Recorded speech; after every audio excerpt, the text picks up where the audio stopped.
There are places in the galaxy where the stars do not shine, where entire sectors vanish from every chart and every prayer.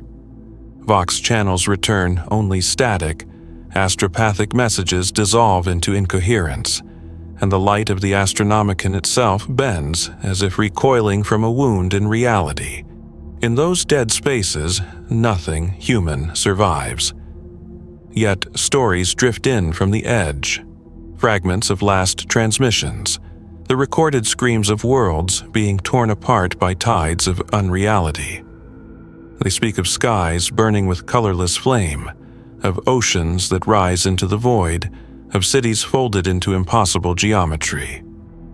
It is said that when the warp hungers, it does not merely take life. It swallows meaning. It devours the memory of a place so that even its ghosts forget themselves. And sometimes an entire sector becomes its feast. Those who have seen it and lived to speak are few.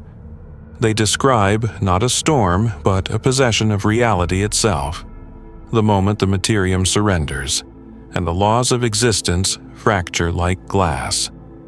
No astropath can explain it, no inquisitor can deny it, and no prayer, not even to the God Emperor upon his golden throne, can silence the howling that follows. The void has its own kind of silence, a silence that is not the absence of sound, but the refusal of space itself to acknowledge that anything once lived within it. For weeks now, that silence has been growing. It began with the loss of one relay station, an isolated Vox node along the Galatian trade spine. Then another. Then an entire patrol group that had vanished between two charted systems, their last transmission nothing more than a flicker of garbled binary. The Adeptus Administratum dismissed it as cosmic interference. The navigators called it turbulence. Only the astropaths knew better, but none dared to name it aloud. To speak of the warp too openly is to invite its attention. Captain Alaric Dorn of the Imperial frigate Vigilant Resolve knew the silence long before the reports reached him. He felt it in the hum of the plasma drives, in the way the light from the Astronomicon seemed to pulse irregularly, as if beating against some unseen obstruction. He felt it in his own dreams. Once, he had dreamt of Terra, of the golden spires and the endless crowd of the faithful pressing their foreheads to the stone. Now, he dreamt only of a black ocean stretching beneath a broken sun. Even awake, the feeling lingered. The void ahead seemed deeper, heavier, as though the stars themselves had grown tired of shining. The crew whispered in the lower decks. Men claimed that the machine spirits had grown restless. Tech adepts murmured litanies more often than they worked. Even the servitors, their flesh minds reduced to fragments of code, twitched and hissed in their sockets, as though something beyond their augmetics tried to reach through. Alaric walked the command deck in silence, his gloved hand brushing across the cogitator consoles that trembled with static. He could hear the faint distortion in the Vox grill when the astropath tried to reach Segmentum Command. Every attempt ended the same way. Bursts of shrieking interference and then, once more, the long, empty hiss of nothing. For a while, the crew clung to routine. They performed rites to appease the machine spirits, ran endless diagnostic loops, and recalibrated the Geller field projectors as if maintenance could protect them from the unseen. But discipline cannot shield the mind from dread. There are limits even to imperial faith. Each passing day stretched thinner than the one before it. The void outside remained constant, yet the navigator insisted that the Astronomicon's light flickered. That was impossible, Alaric said. The Astronomicon does not flicker. The Emperor's light is eternal. The navigator only bowed his hooded head and whispered that perhaps eternity itself was being tested. Then, one cycle, the stars changed. No one noticed it at first. Space looks the same to the untrained eye, vast, black, scattered with white pinpricks of fire. But those who studied the charts, the helmsmen, the sensor adepts, the astromantic officers, knew something was wrong. A whole constellation had shifted by several degrees. Impossible, they said. The galaxy does not move that fast. But there it was on every screen, on every data slate, every representation of the void flickering between conflicting coordinates. Alaric ordered a recalibration. When the results came back, the discrepancy had grown worse. The ship's position had not changed. Reality had. He began to record the changes in his log. At first, his entries were disciplined, factual, composed in the precise Gothic of the Imperial Navy. Minute stellar deviation recorded. Possible warp flux interference. Course correction initiated. But as the days passed, his words lost their order. The stars are dying. One line read, scrawled by hand rather than entered through the data slate. I hear them fading when I close my eyes. It was not madness yet, but it was close. Those who serve too long in the void learn to sense when the warp stirs behind the veil. The hum of the engines becomes strained. The gravity coils ache. The very air seems to thicken with something that breathes. The astropath screamed herself awake during the third week. She claimed she had heard voices within the Astronomican's light, whispering as if from beneath water. When she spoke of what they said, her words made no sense. Fragmented prayers in a language that seemed both holy and obscene. She begged for silence, begged for her mind to be sealed, but the chorus followed her even as she bled from the eyes. Alaric confined her to the isolation vault and ordered the deck sanctified. The ship's priest burned incense until the air tasted of copper and old oil. For a moment it seemed to help. Then the hull began to creak as if the void itself pressed inward, testing its patience. One by one, the systems failed. Vox channels distorted into rhythmic pulses like a heartbeat. Power fluctuations rippled through the decks. Then came the visual distortion. Light bending at impossible angles, corridors appearing longer than they should, reflections that lagged behind their owners. The navigator reported a disturbance beyond comprehension, a void storm with no origin point, spreading like a wound across the segmentum. Alaric ordered a course change toward the nearest system, Meyer 9, a barren mining world, but the warp currents twisted unpredictably. They were trapped, the vigilant resolve circling the edges of something vast and unseen. When the first planet vanished, it was almost a relief. The Auspex arrays detected its signal, then nothing. No explosion, no debris. The reading simply went dark, as if the world had never been.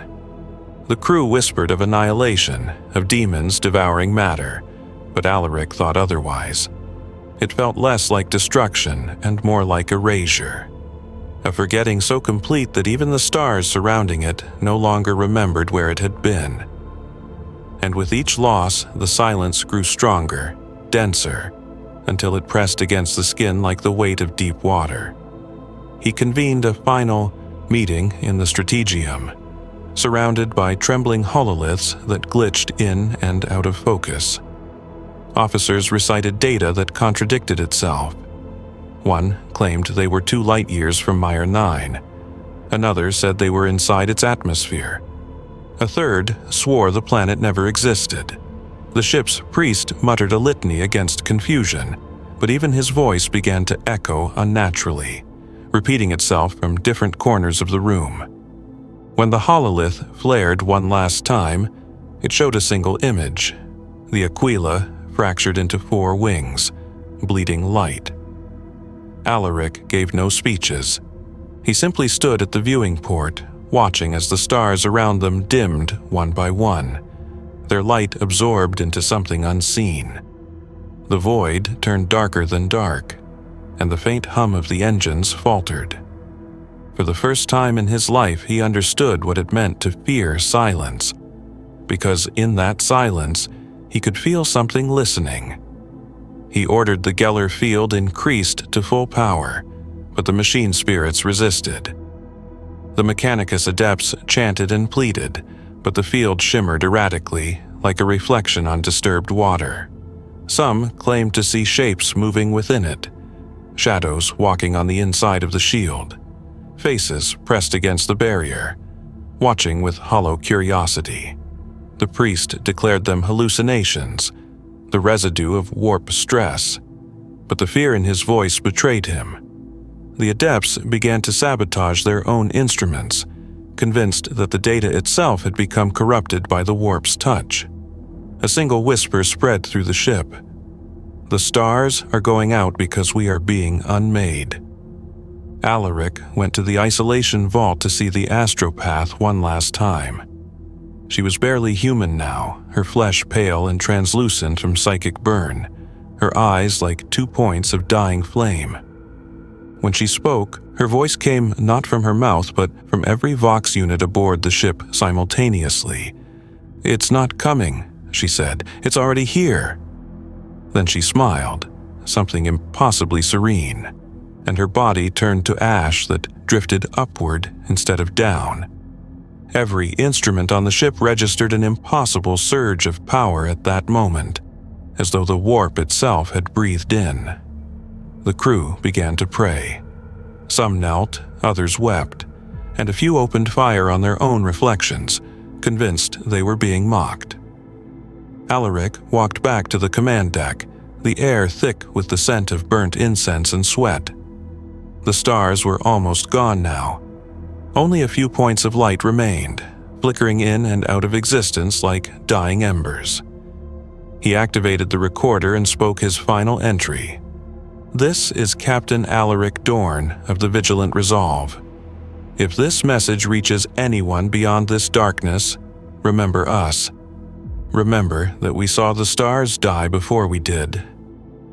He ended the recording, but the Vox kept transmitting on its own, broadcasting a signal of endless static.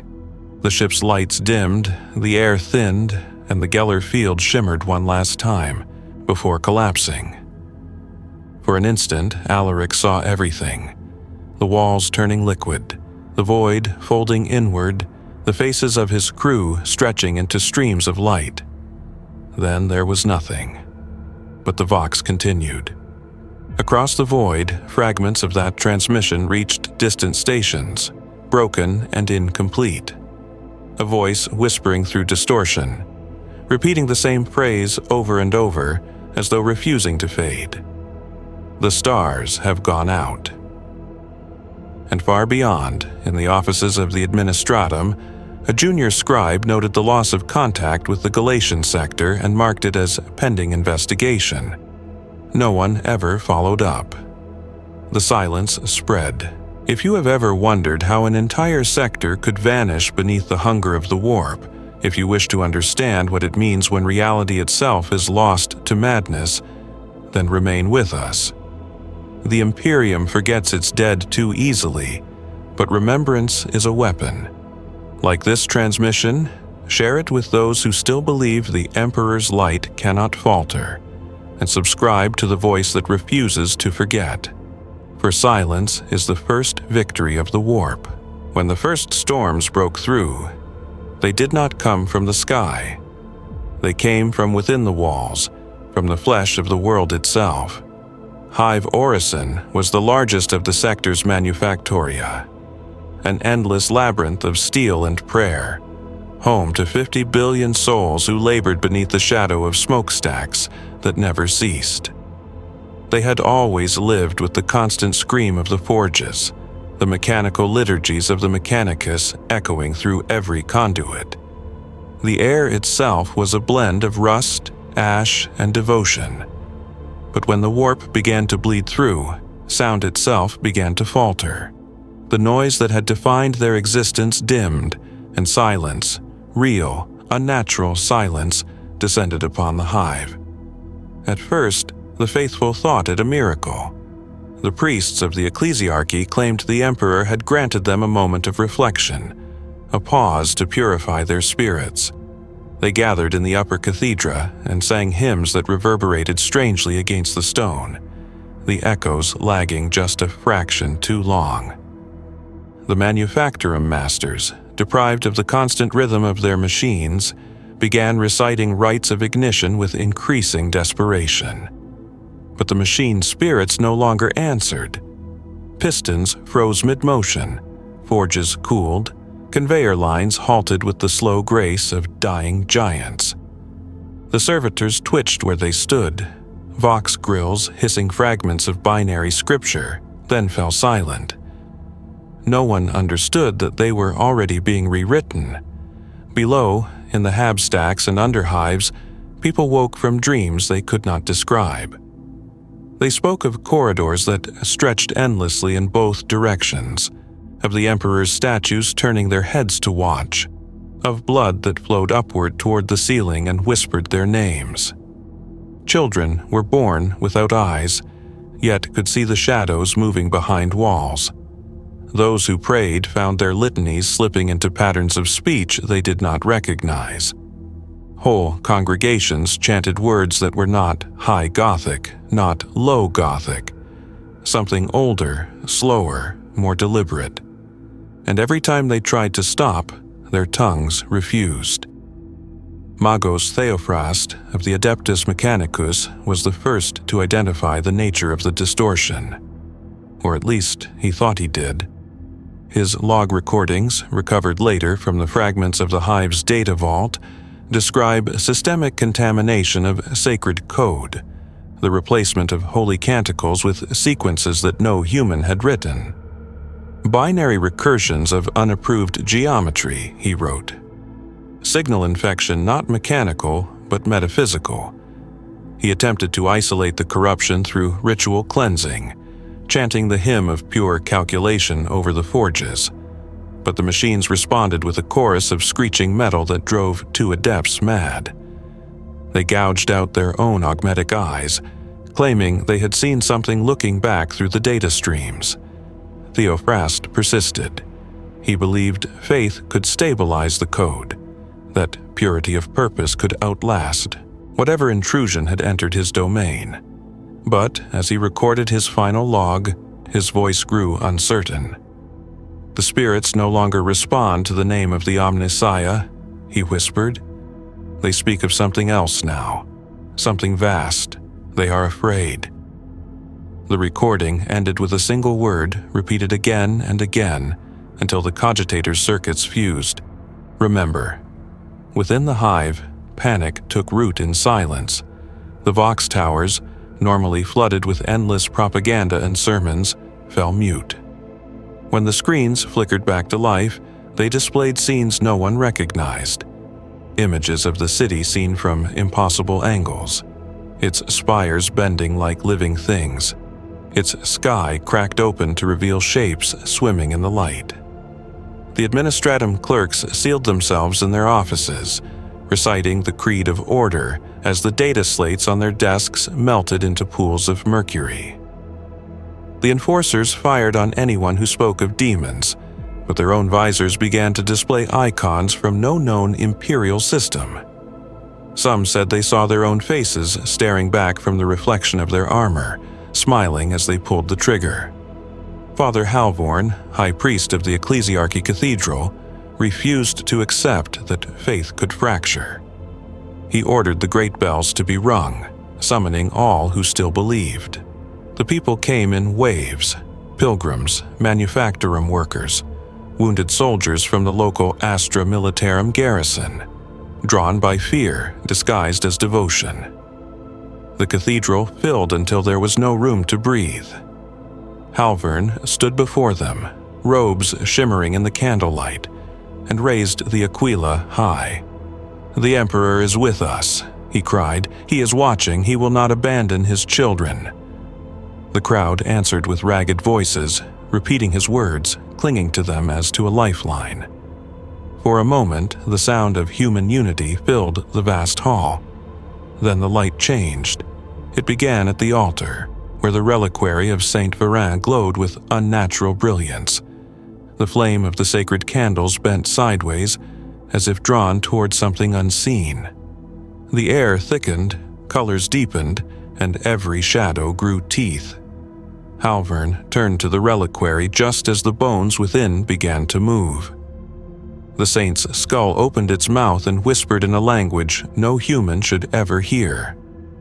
The sound was not a word, but a pattern, something that reached into the structure of thought itself. People screamed as the sound passed through them, their prayers unraveling into pure noise. Those nearest the altar turned to ash. Others fell to their knees, weeping not from terror but from understanding. The cathedral burned for 3 days, though no fire was ever found. In the lower Manufactoria, chaos took another form. The Skitarii legions assigned to defend the hive began to malfunction. Their data links filled with conflicting orders: defend, destroy, ascend, until they opened fire on everything that moved. Tech adepts tried to override their control systems, only to find the override, commands being written before they could input them, as though another intelligence already anticipated their every thought. Some Skitarii units tore off their helmets and exposed faces that were not faces at all. Smooth metal sheets pulsing with faint organic motion. The survivors swore the machines were dreaming, and through it all, the silence deepened. Not the silence of death or of peace, but the silence of waiting. The air carried a charge like the moment before lightning. Every surface vibrated faintly, resonating with a frequency that could not be heard but was felt in the bones. The people began to move differently, slower, as though gravity had grown uncertain. Reflections lingered longer than they should have, and whispers carried further than sound. The hive's upper spires bent by degrees that should have shattered them, yet they remained intact, like liquid steel frozen in motion. When the Inquisition finally broke its silence, it was too late. An orbital relay picked up a fragmented transmission from Orison's planetary command. The voice was barely human, distorted by interference and panic. "It's not invasion," it said. "It's conversion. The world is rewriting itself." The message, cut off mid-sentence, replaced by a tone that lasted for several minutes. A single, unbroken note that somehow made listeners taste blood. When analysis teams on the nearest functioning station tried to decode it, the tone replicated itself across their systems, infecting their instruments with cascading errors until the data itself became unreadable. No one ever heard from Hive Orison again. Its position on the star charts remained, but every attempt to locate it returned contradictory readings. Some probes reported an empty void. Others detected a planet of glass, reflecting a sky that no longer matched any known spectrum. One Mago suggested that the hive still existed, but on the wrong side of its own reality, a version inverted by the warp and sealed behind the memory of its former self. The Ordo Malleus declared the sector under quarantine and burned the surrounding void ships rather than risk contagion. But rumors spread faster than light. Pilgrims whispered of ships emerging from the ghost zone, hulls twisted into spirals, their crews chanting nonsense hymns that made Vox receivers bleed static. A missionary claimed to have met a man wearing the robes of an ecclesiarch, who spoke with a voice that contained echoes of thousands, each syllable perfectly in tune with the hum of the void. When asked where he came from, the man simply smiled and said, "From the place where prayer has form." In the archives of the Administratum, one last entry from Orison survived, a data fragment hidden within a corrupted file. It contained no image, no sound, only a single phrase repeated in alternating Gothic and Binharic code. "The machine has seen God, and he is not who we thought." That phrase would later appear in dozens of other worlds before they vanished as well. And somewhere in the cold between stars, the echo of those dead forges still lingers, a rhythm that no longer needs hammers or hands to continue. The Manufactorum still breathes in the dark, dreaming of work that never ends. In the void beyond the dying sector, the Imperium still listened. Listening was all they could do. Fractured signals, ghost echoes, half-formed astropathic screams, each one came like the dying breath of a world already gone. The Administratum had long since lost any coherent data.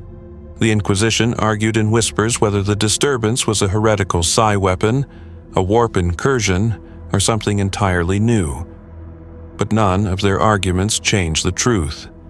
Entire systems were being erased, not conquered. Erased. It was as if reality itself were being written over, each line of existence replaced by blankness.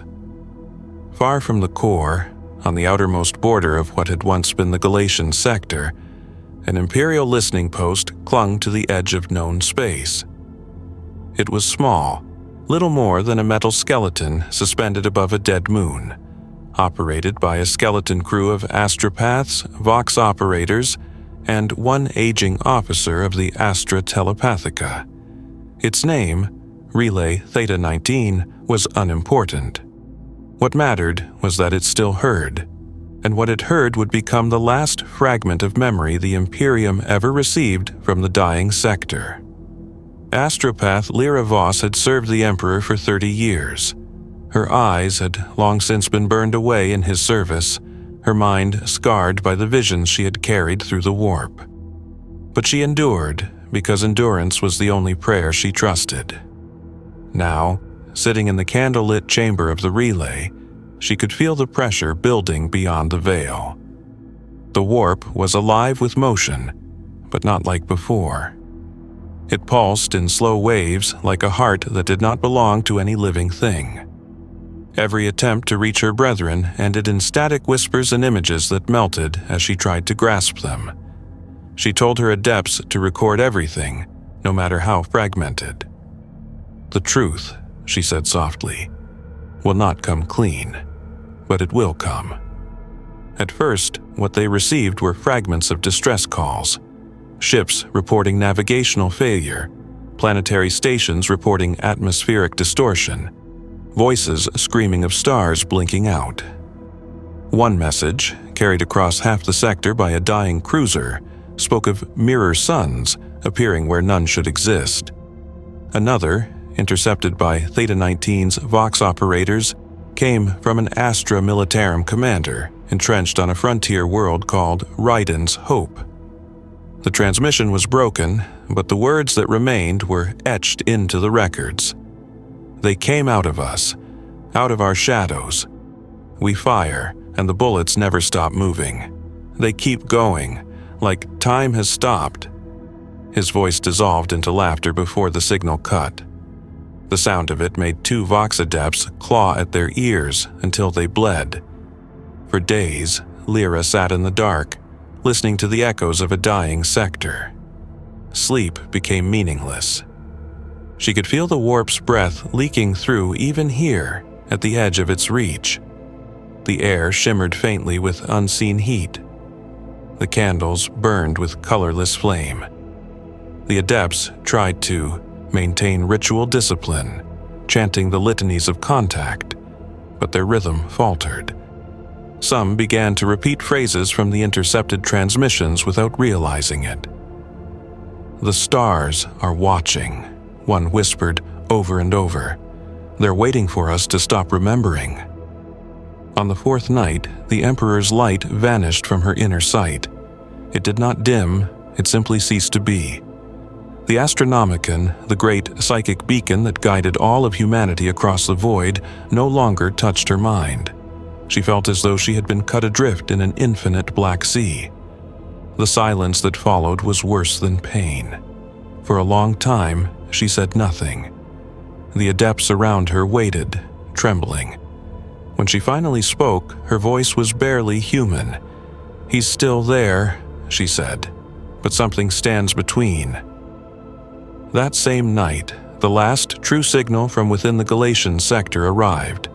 It came through not as light, but as song. A rhythmic pulse embedded in the static, too regular to be random. When decoded, it resolved into a pattern of binary interlaced with human speech. The voice was male, weary, deliberate. "This is Commander Vasil Arkel, 92nd Valerian Regiment," it said. "We are holding position at the edge of the Orison Expanse. The warp storm has consumed half the system. The planet below is shifting. We can see spires rising out of the ocean, made of light. They move when we look away. The sky is bleeding black." He paused, his breath heavy through the Vox. "We've stopped firing. The enemy doesn't move anymore. They just stand there, watching us. We thought they were heretics. Now we're not sure they ever were." The signal stuttered, then returned, weaker. "Our astropath says the stars are singing. She says it's not death, it's translation. I don't know what that means. Emperor, protect us. If anyone hears this, remember us. Please." The rest of the message dissolved into static, then into a low hum that persisted long after the transmission ended. Even with the Vox systems powered down, the hum continued. It seemed to come from the walls themselves. Lyra knew what it meant. The hum was not interference.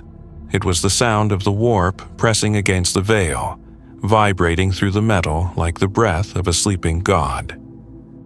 She ordered the adepts to prepare the relay for final transmission. They protested. It was forbidden to initiate such a link without sanction from Terra, but she silenced them with a single phrase. "The Emperor hears only those who dare to speak before the silence." Then she lowered herself into the transmission cradle, the psychometric bands wrapping around her temples like chains of ice. The chamber lights dimmed as the machine awakened. The last record of that moment survives only as fragments. The adepts who remained described the walls turning translucent, the stars visible through them even though they were underground. Lyra's voice rose above the machinery, chanting in a language none recognized. At first, it sounded like a prayer, then it changed. Her words bent, reversed, repeated in perfect echo with themselves, as though her voice were being sung by 1,000 versions of her across time. The relay's power system surged to maximum, burning through containment fuses. Every screen filled with a single image, the sector's map, folding inward, its stars collapsing into a single point of light. Then the light went out. When the systems rebooted hours later, Lyra was gone. Her body had not burned or decayed. It was simply not there. In her place was a faint indentation on the metal floor, shaped like an open hand. The adepts found the transmission logs intact, though the data was corrupted. Within the static, hidden among endless sequences of random numbers, they found one intelligible message. "We saw the Emperor's shadow, and it wept." That was the last recorded communication from within the Galatian boundary. Shortly after, Relay Theta 19 lost power entirely. Rescue ships dispatched from nearby systems never arrived. Their navigators reported impossible coordinates, real space maps looping back on themselves, distances that expanded and contracted without pattern. Some said the ships never truly left their docks. Others believed they had been drawn into the same fold that had consumed the sector. The Adeptus Astra Telepathica marked the region as warp-locked and sealed the archives. But there were still rumors. Decades later, rogue traders claimed to have picked up faint echoes of that last transmission, distorted and ancient, repeating endlessly from nowhere. Some claimed to hear Lyra's voice woven into the static, whispering new words each time. Others swore that her signal was not fading, but moving, traveling outward, across systems untouched by the storm, as though searching for something. The Inquisition called these stories heretical fabrications. Yet, in the secret halls of the Ordo Xenos and Malleus, there were those who listened in silence, their instruments tuned to the faint hum beneath the noise, waiting for it to return. Because if a whole sector can vanish, then perhaps it never truly dies. Perhaps it waits, rewritten on the other side of memory. And somewhere, in the deepest quiet between galaxies, a single pulse still beats through the void. A whisper of the last words ever sent from the Galatian sector, carried endlessly through the warp. "Do you hear us?" The question echoes still, across a universe too afraid to answer. Centuries passed before the Imperium dared to speak of the Galatian void again. Officially, it no longer existed. Its charts were sealed, its coordinates struck from the lexicon of navigators, its name whispered only in the quiet dread of Mechanicus archives. Yet nothing in the Imperium truly dies. Memory lingers, even when forbidden. And so, from the forges of Ryza to the black libraries of the Ordo Malleus, a single rumor persisted. The Ghost Sector had been seen. It began as a distortion on long-range auger sweeps, readings that appeared for a moment and then vanished, showing the faint echo of planets where none should be. The Adeptus Mechanicus dispatched a vessel to investigate, a grand explorator ark known as Omnissiah's Lament. It was a cathedral of machine logic, its hull inscribed with the names of 1,000 martyrs of data. Its crew numbered in the tens of thousands, most of them servitors, their minds stripped and replaced with obedience. Only a few retained true intellect: Magos Veneris, the ship's master, Archlogician Harn, and a detachment of Skitarii who served as both soldiers and experiment.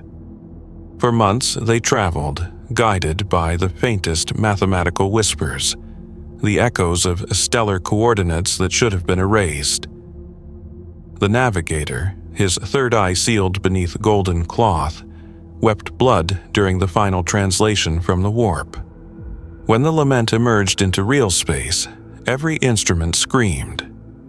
Before them hung a region of space that should have been void, yet was not. It shimmered like heat above desert sand, the stars within it flickering between existence and absence. Some appeared inverted, their light bending inward. Others pulsed in patterns too deliberate to be natural. The Magos named it a resonance field, an echo of matter, he called it, the lingering data of a reality that had once been. They entered. The moment the Lament crossed the boundary, all readings changed. Real space coordinates fluctuated by the second. Temporal indexes began looping. Inside, time was inconsistent. Seconds stretched, hours collapsed, voices echoed before being spoken. The Mechanicus crew logged everything with mechanical precision. At first, they treated it as a discovery, proof that the warp could leave an afterimage of reality behind. But then the Vox began to sing. It was faint, barely audible at first, a tone at the edge of perception, like the distant hum of a cathedral organ. It came from every direction, bleeding through the hull. Attempts to isolate it failed. No matter where the sensors pointed, the source remained everywhere. Soon, the servitors began to respond. Their monotone chants faltered, replaced by new words forming within their augmetic throats. He remembers. When questioned, they offered no awareness of speech. The words simply appeared, emerging from the machinery itself. The Magos ordered deeper scans. What they found defied logic. The Auspex arrays detected manufactoria still functioning on the ghost planets, factories with no workers, producing shapes that melted when touched by the scanning beam. Vox recordings from the surface captured prayers spoken in reverse, buildings that reassembled themselves when destroyed, and oceans that reflected not the sky above, but the stars of another time. The Mechanicus called it sympathetic resonance, a metaphysical echo where matter remembered its purpose long after purpose itself had died. But then came the data core. Deep within the ghost zone, they discovered a signal repeating endlessly on an ancient imperial frequency. It led them to what appeared to be a derelict station drifting through the void, its hull covered in script written in overlapping languages, High Gothic, Binary, and something else that shifted when viewed directly. Within that station, amid the frozen remains of machines too warped to identify, the explorators recovered a cogitator core still active. It pulsed faintly with light that changed hue as if breathing. When they interfaced with it, the ship's cogitators began to translate an incoming file. The message began with static. Then came a voice, calm, genderless, speaking in perfect Gothic. "This is Orison Command," it said. "All systems nominal. Production quotas exceeded. Praise the Emperor." The transmission repeated, looping seamlessly. But every fifth repetition altered slightly. A word changed. A tone deepened. And slowly, over the course of the hours, the message became something else. All systems nominal. All faith converted. All meaning exceeded. By the final loop, the voice no longer resembled anything human. It sounded like the warp itself trying to imitate prayer. Magos Veneris ordered the file quarantined, but it was too late. The data spread through the ship's systems like infection, rewriting subroutines, inserting lines of code that no one had written. The Lament's cogitators began to output symbols that matched no known pattern, fractals that replicated themselves infinitely, collapsing into a perfect circle. The Magos recognized them. They were the same glyphs once found on the walls of the Orison Manufactorum, the ones that had melted every data slate that tried to record them. The same words whispered by the servitors before their voices failed. The machine has seen God. As the corruption deepened, the Lament's systems began to behave as if alive. Doors opened before they were commanded. Vox channels carried whispers from the dead. The ship's Skitarii guards reported seeing versions of themselves standing at the end of corridors, watching silently. When they fired, the figures bled light and vanished. Every attempt to withdraw failed. The engine cycled through startup sequences but refused to ignite. Magos Veneris performed the rite of severance, invoking the Omnissiah's name, but even his augmented voice faltered as he realized the ship's machine spirit was no longer listening to him. It was listening to something else. In his final log, recovered later by an inquisitorial salvage team, Veneris's voice trembles for the first time. "We came seeking ghosts," he says, "but the ghosts found us first. They have learned the shape of prayer. They wear it like skin." He pauses, and for several seconds, only the hum of the lament can be heard, a low vibration that seems almost to respond to his words. "I see now that this is not death, it is persistence. The warp has remembered what we were and is trying to recreate us, imperfectly, endlessly." The Omnissiah's lament never returned to known space, but fragments of its transmission did. Tiny bursts of binary signal, each carrying one word before dissolving: awake. The Mechanicus sealed the incident. The Inquisition purged every reference. Yet the echo of those transmissions still appears in certain deep void scans, patterns repeating themselves at intervals too precise to be random. Some claim it is nothing but mechanical residue. Others, especially within the Ordo Malleus, believe it is proof that the ghost sector still lives, looping its final moments forever. There are testimonies from rogue traders who claim to have seen it. They speak of a vast region of space that looks normal until approached too closely. Then, suddenly, the stars ripple, the void turns translucent, and ships find themselves surrounded by visions of cities that no longer exist. Entire planets shimmer beneath them, glowing faintly, their continents rearranging themselves like shifting glass. Vox contact with these ships always ends the same way, with static that resolves into human speech saying, "Do not enter. We are still here."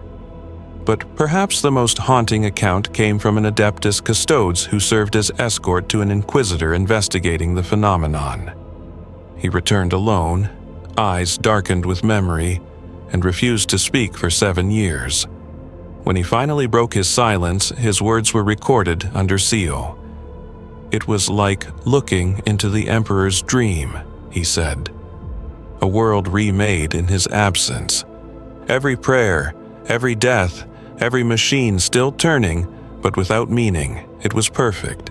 That is what frightened me most." The Inquisition declared him unfit for duty. He was said to have spent his final years wandering the Cathedra of Terra, whispering the same phrase again and again. Perfection without presence is damnation. And so the ghost sector remains, unmapped, unseen but never truly gone. A wound in space that refuses to close. Ships that stray too near speak of hearing music within their hulls, a harmony composed of their own engine noise arranged into impossible order. The Mechanicus insists these are illusions. The Ordo Hereticus disagrees, for when those ships return, their machine spirits no longer respond to human command. They chant binary prayers to no known God, their tones following the same rhythm recorded from the Lament's last broadcast. Sometimes, in the long dark between systems, a Vox operator swears he hears it through the static. A faint, measured voice repeating words in a tone neither human nor entirely alien. All systems nominal, all faith converted, all meaning exceeded.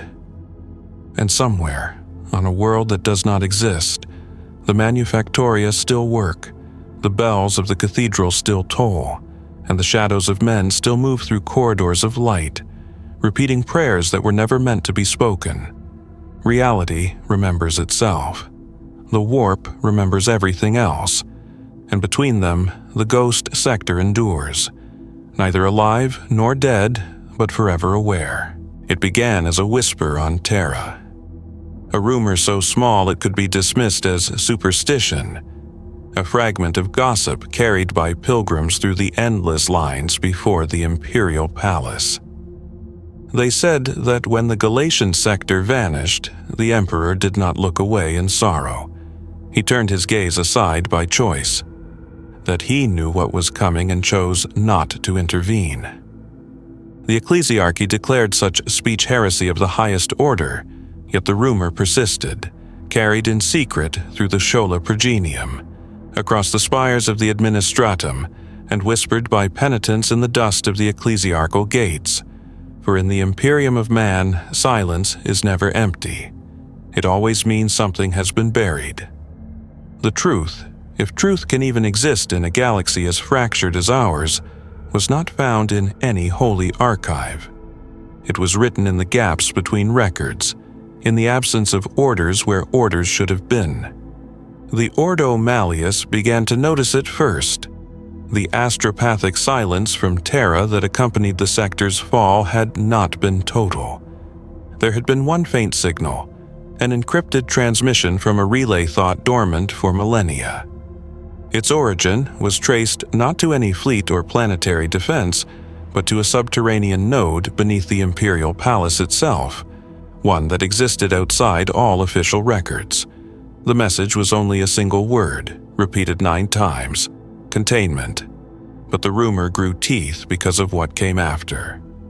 On 1,000 worlds, those who prayed to the Emperor at the hour of the sector's erasure claimed to feel something watching them from within their minds. It was not warmth, nor light, nor judgment. It was attention, the weight of a presence that regarded them, measured them, and then passed on. Many wept, believing it a moment of divine revelation. Others screamed, convinced it was the touch of something else entirely. The ecclesiarchy declared a day of penance to purge impurity. The Astra Telepathica ordered all astropaths to submit for psychic cleansing. Yet some did not survive the ritual. Those who did emerge changed, speaking softly of what they had seen beyond the Emperor's golden light. A darkness that was not evil, but expectant. The Inquisition called it mass hysteria. The custodes did not comment, and on the throne, the Emperor remained silent. But silence can speak. Decades later, an inquisitor by the name of Severian Holt recovered a data fragment from a Mechanicus derelict drifting beyond Segmentum Tempestus. The ship bore no markings, no records, only a frozen log inside its decaying cogitator. When translated, it revealed a conversation between two voices, one human, one not. The human voice identified itself as Magos Veneris, last of the Omnissiah's lament. The other voice was calm, without inflection. Their dialogue lasted 17 minutes before the data abruptly terminated. Only one phrase remained intact, spoken by the unknown voice. "He did not forsake you. He preserved you." Shiu Inquisitor's findings were suppressed, classified under the highest sanctum of the Ordo Malleus. Yet whispers of it reached even the High Cathedra. Could it be, some dared to ask, that the Emperor had not abandoned the Galatian sector, but sealed it, cut it from the materium like a surgeon excising a wound too dangerous to heal? If so, then the Ghost sector was not a tragedy, but a prison, a reality quarantined by divine will. And if that was true, then what did he fear? The Imperium's scholars of forbidden theology, those who study the paradox of divine silence, spoke of the Emperor's light as not merely illumination, but filtration. The Astronomicon, they argued, is not just a beacon through the warp. It is a net that holds back what lies beneath. The Ghost sector, in this theory, was a tear in that net, a place where the warp's raw memory slipped through, feeding upon everything once real until reality itself began to imitate its own corruption. It was the perfect mirror to humanity's faith. Form without spirit, prayer without purpose, life without will. And if the Emperor turned his gaze away, perhaps it was not abandonment at all. Perhaps it was mercy. Yet mercy in the Imperium is often indistinguishable from annihilation. On the edges of the Segmentum, ships began to vanish again. Not whole fleets this time, just solitary vessels, drifting too close to the coordinates that no longer existed. They would be gone for years, sometimes decades, before reappearing without explanation. Their crews always told the same story, of traveling through clear, calm void and finding themselves surrounded by light that seemed to breathe. They described worlds half-formed, cities made of frozen lightning, statues of the Emperor with faces carved backward. One captain swore that he had seen his own ship already waiting for him, mirrored in the void, crewed by figures made of light and shadow. When he hailed them, they spoke in his own voice, saying, "You've already come home." He shot himself 3 days later. The ecclesiarchy forbade discussion of these accounts, but the Inquisition listened. For among the fragments of data retrieved from those ghost vessels was something unprecedented. A frequency embedded within their engine hum, a modulation that matched the psychic waveform of the Astronomicon itself, but inverted, as though the light of Terra had reflected off something vast. The Mechanicus called it a counter-beacon. The Ordo Malleus called it a warning. And the astropaths who heard it wept until their minds burned out. They said it was not a message, but a memory, something the warp itself could not forget. The final recorded vision of the Ghost sector came from a custodian guard, part of a covert reconnaissance sanctioned by the Senatorum Imperialis itself. His name was Icarian Vale, a warrior born to stand within the shadow of the throne.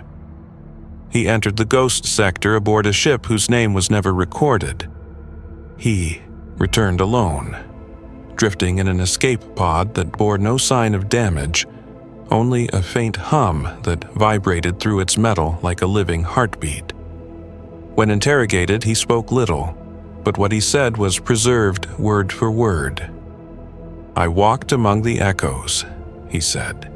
"They were not dead. They were waiting. I saw the Emperor there, not as he is upon the throne, but as he was, before the wounds of gods and men made him what he has become. He looked at me. He said nothing. But I understood. The silence was not absence. It was warning. He had sealed that place to keep something in." When asked what that something was, the custodian wept for the first and only time. "It was us," he whispered, "the part of us that still remembers what we were before faith turned to fear." After his death, the pod was dismantled by the Mechanicus. Within its circuitry, they found traces of non-physical data, patterns identical to the signal once recorded by Omniscia's lament. The same word appeared again and again, burned into the metal like a scar. Awake. In the years that followed, the ghost sector became legend, a ghost story whispered among the navigators and the Voidborn. Some said it was still expanding, feeding quietly on forgotten systems. Others believed it was shrinking, folding in upon itself until nothing remained but the memory of the Emperor's silence. No one knew. No one dared to test it. But every so often, an astropath somewhere in the Imperium would wake screaming from a dream they could not describe. A dream of stars turning inside out, of the Emperor rising from his throne, and of a voice speaking through the warp, neither kind nor cruel, but infinite. It would always ask the same question, "Do you still believe?" And those who heard it could never answer. For belief is fragile when the divine refuses to speak. And yet, perhaps, that refusal is itself the greatest act of faith, that the Emperor, even silent, still guards humanity from what lies beyond. Or perhaps his silence is the echo of a question he no longer knows how to ask. In the darkness between stars, the ghost sector remains unseen, untouched, and listening. Ships still pass near its borders. Some report hearing faint music in the static, others the sound of machinery reciting prayers. But most hear nothing at all, and it is that nothing, the perfect, unbroken quiet, that terrifies them most. For in that silence, they can feel the truth pressing against the thin fabric of their minds.